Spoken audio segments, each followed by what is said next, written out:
Bonjour à tous et bienvenue sur ma chaîne Au fil du savoir.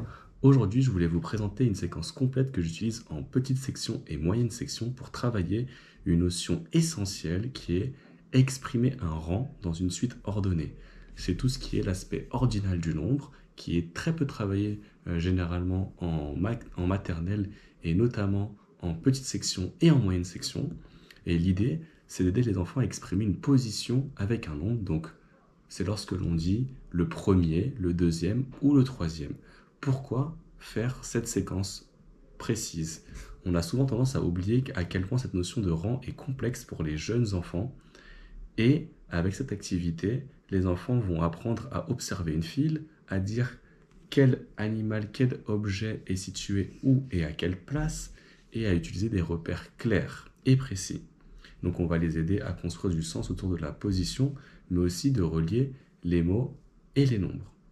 Cette séquence pédagogique se décompose en 5 phases que j'ai moi-même réalisées. La première phase, c'est la découverte sensorielle. Généralement, on aime bien donner du matériel aux enfants. Et justement, le matériel que nous allons utiliser, c'est très simple. Pour ce qui est du matériel, on va retrouver des figurines comme la girafe, la vache, le cochon, l'éléphant et le lion. On aura besoin également d'une image d'une mare que je vais placer juste à gauche du lion et également d'un petit point rouge que je vais placer juste ici. On va présenter la consigne aux enfants. Les animaux veulent boire de l'eau. Dans une mare, ils doivent faire la queue et ils doivent être bien rangés. Et un point rouge a été placé à côté pour marquer le début de la file, pour que les enfants comprennent qu'on commence la file par le point rouge, donc par la mare, dans notre exemple et dans notre jeu, et qu'on va suivre de la gauche vers la droite la file, comme le sens de la lecture. À ce stade, je ne vais pas utiliser les mots comme premier, deuxième ou troisième, mais plutôt qui est devant. Donc là, on pourrait demander aux enfants, par exemple, qui est le plus proche de la mare, qui est devant. Donc là, les enfants pourraient me répondre que c'est le lion qui est devant et qui est le plus proche de la mare. Et on pourrait également poser la question suivante, qui est derrière, qui est le plus éloigné de la mare. Et cette fois-ci, ce serait la girafe. Ce ne sont pas des questions faciles forcément pour tous les enfants, parce que là, ils doivent déjà avoir une représentation spatiale et un bon repérage pour bien prendre conscience que le lion est situé en premier et que la girafe est derrière le rang. J'ai également mis en place un petit repère très simple avec juste un feutre rouge et que j'ai placé pour que les enfants ils puissent intégrer le fait qu'il y a un sens de lecture et qu'ils soient obligés de partir toujours de ce sens-là pour lire la position dans un rang, dans une file ordonnée d'éléments. Parce qu'on dit toujours de la gauche vers la droite. Phase numéro 2, la phase où on va complexifier, on va introduire les nombres ordinaux, donc on va pouvoir, dans cette deuxième phase, introduire le premier, le deuxième, le troisième, ainsi de suite. On va pouvoir utiliser plus d'animaux, donc pour la première phase, on peut s'arrêter à 3 animaux, parce que ça peut déjà être assez difficile pour la majorité des enfants, parce que c'est des notions qui sont très peu abordées au sein des familles, typiquement, et donc là, on va pouvoir passer à 5 animaux et on va pouvoir introduire également du nouveau matériel. En fait, mes élèves, ils avaient pris des petits bouts de papier et ils ont pu écrire là le numéro 1, le numéro 2, le numéro 3, le numéro 4 et le numéro 5 que je vais attribuer à chaque animal. Donc là, on se rend bien compte que le numéro 1, il est attribué au lion, le numéro 2 est attribué à l'éléphant, le numéro 3 au cochon et ainsi de suite. Et à partir maintenant de cette situation et des étiquettes numéros que j'ai pu passer à côté des animaux, je vais pouvoir proposer une nouvelle consigne. Et donc, je vais pouvoir demander aux enfants qui est situé en première position. Et là, cette fois-ci, ce qui va se passer, c'est que certains enfants vont pouvoir associer le chiffre, donc le symbole chiffré, l'écriture chiffrée, à une position. Ils vont pouvoir transposer dans leur tête et se dire que si je demande la première position, ça veut dire que c'est le lion parce qu'il est à côté du chiffre 1. Ensuite, je vais pouvoir poser d'autres questions un peu plus difficiles. Par exemple, dites-moi qui est situé en 4e position. Et là, il se peut que les enfants me pointent un animal qui ne correspond pas. Alors, il ne faut pas s'inquiéter, il ne faut pas du tout s'énerver. Au contraire, c'est des séances langagières qui sont riches parce que justement, quand les enfants vont faire des erreurs, c'est là qu'on va pouvoir les reprendre et ils vont pouvoir également se reprendre entre eux. Et à ce moment-là, on va bien faire attention s'ils avaient bien regardé le symbole rouge, également les écritures chiffrées, en se disant, ah bah regarde, là il y a le chiffre 4, et à côté on a la vache qui est située en 4e position, parce que 4, tu vois, ça ressemble à 4e. Du coup, moi, ce que j'aime bien proposer parfois aux enfants, c'est une petite variante, un petit peu rigolote, où je leur demande d'abord bien observer les animaux. Lorsqu'ils ont bien observé, ils ont nommé, ils ont pu pointer également les différents animaux avec les différentes positions. Je leur demande de fermer les yeux et à ce moment-là, je vais retirer un animal, hop, je l'ai caché. Et maintenant, je pose une question, je dis les enfants, vous pouvez ouvrir les yeux. Oh, qu'est-ce qu'il s'est passé? Qui a disparu? Et donc là, dans une euphorie qu'on a rarement vue, ils vont parfois crier en disant « Mais c'est le cochon, c'est le cochon qui a disparu !» Alors, en effet, c'est bien le cochon qui avait bien disparu. Donc, je leur remontre que le cochon est revenu. Mais avant de le repositionner, je leur demande « Mais il était à quelle position ce cochon ?» Et certains vont soit 1, 2, 3.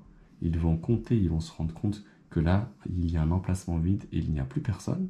Et donc, ils vont me dire « Il était là, avec leurs doigts. Et je leur dis « Effectivement, vous avez raison, il est ici. Mais est-ce que quelqu'un saurait nous dire comment on dit avec des mots et pas juste « il était là ».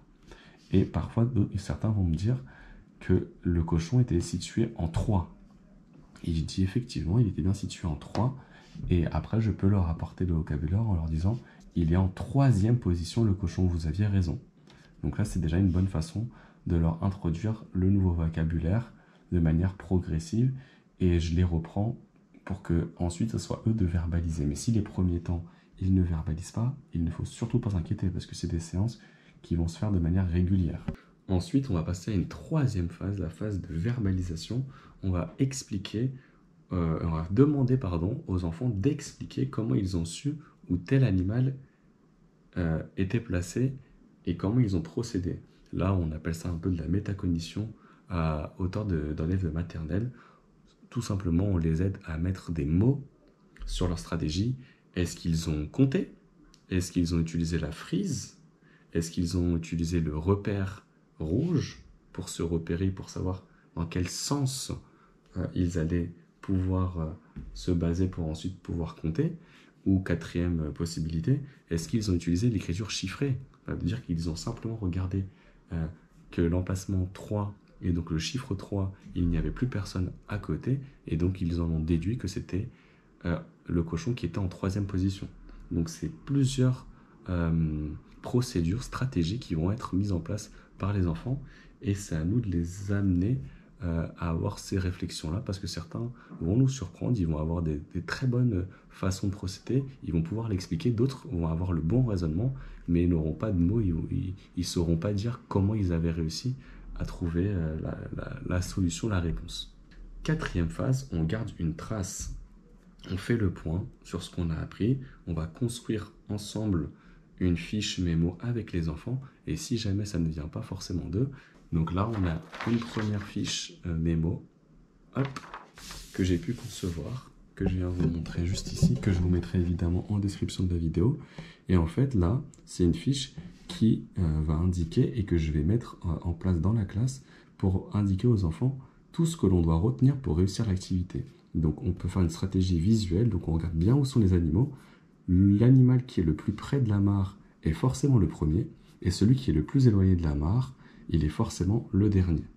Et ensuite, il faudra utiliser d'autres stratégies pour deviner les animaux qui sont situés entre les deux. Donc en parlant d'autres stratégies, on a la stratégie de comptage. Donc je commence toujours par le point rouge. Donc le point rouge, il ne faut pas le compter, il faudra bien préciser aux enfants qu'on ne le compte pas, mais ça nous permet de connaître le sens, que je sais qu'il faut que j'aille du point rouge vers la droite. Et je commence avec le premier animal, là, le lapin, et je compte 1, 2, 3, 4, 5. Et par exemple, 1, 2, je sais que le petit chat est situé en 2e position, parce que j'ai compté jusqu'à 2, et c'est bien le chat qui est situé en 2e position.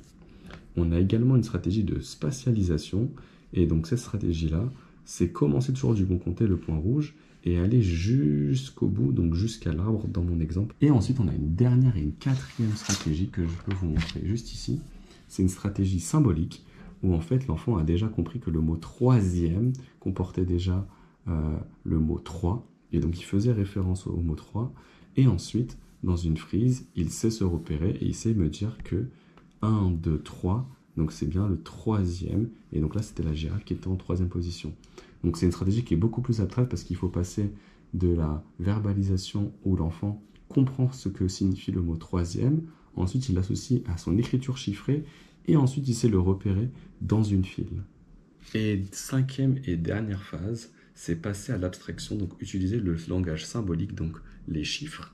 Ici, les enfants vont recevoir une fiche avec des cases numérotées de 1 jusqu'à 6. On leur donne une consigne orale, par exemple, mets le cochon en deuxième position, place le lion en cinquième position. Et donc, bien faire attention de rappeler aux enfants qu'il faut commencer toujours par la gauche et pas par la droite. Et parfois, ils vont confondre la notion de quantité avec la notion de position, ce qui est forcément pas très évident au début pour les enfants. Mais il ne faut pas s'inquiéter, on peut toujours faire de la différenciation en réduisant le nombre d'animaux, en mettant peut-être 2 animaux, peut-être 3 animaux. Pour les enfants plus à l'aise, on pourra même intégrer d'autres mots, d'autres vocabulaires, comme avant-dernier, entre-deux, qui est situé au milieu. Et on pourra même proposer des fiches beaucoup plus longues. Là, moi, pour l'instant, mes fiches, elles s'arrêtent de 1 jusqu'à 5, mais je pourrais même aller un petit peu plus loin pour les élèves un peu plus performants. Cette séquence, je l'ai pu la mener à son terme avec mes élèves de petite et moyenne section, et elle est assez progressive, assez ludique, parce que les enfants, ils s'amusent bien, ils aiment jouer avec les animaux, pouvoir les déplacer, pouvoir changer de position, pouvoir en retirer un ou plusieurs, pour ensuite devoir mobiliser leur mémoire de la position et de l'animal. Ensuite, ça permet aussi aux élèves de s'exercer à écrire l'écriture chiffrée, parce que pour réaliser ce jeu-là, il nous faut des petites cartes avec des numéros. Ça permet évidemment aux enfants, quel que soit leur niveau, de commencer à faire un premier pas dans la notion de rang et de position. Donc, merci beaucoup d'avoir regardé cette vidéo. N'hésitez surtout pas si vous avez des idées, des critiques constructives, parce que je suis encore jeune enseignant, donc je suis preneur de toutes les idées. Si vous voulez m'aider à m'améliorer, que ce soit sur la séquence en elle-même, en me disant que peut-être que j'ai oublié de traiter certaines notions, ou peut-être que je suis allé un petit peu rapidement. Moi, je propose ces séquences-là parce que ça fait plusieurs mois, voire années, que je me rendais compte que malheureusement, il y a énormément de contenu sur les réseaux sociaux et de contenu informatif et très pertinent sur des blogs, plein de choses comme ça, mais que je trouvais que ça manquait un petit peu cet aspect humain, cet aspect où on va expliquer en vidéo, en montrant et en expliquant de vive voix des séquences qu'on peut mener directement avec les enfants. Et donc c'est pour ça que je me suis lancé et que je pense que ça peut être intéressant. Donc je vous remercie et je vous dis peut-être pour une prochaine séquence pédagogique avec moi sur la chaîne Au fil du savoir. Merci beaucoup.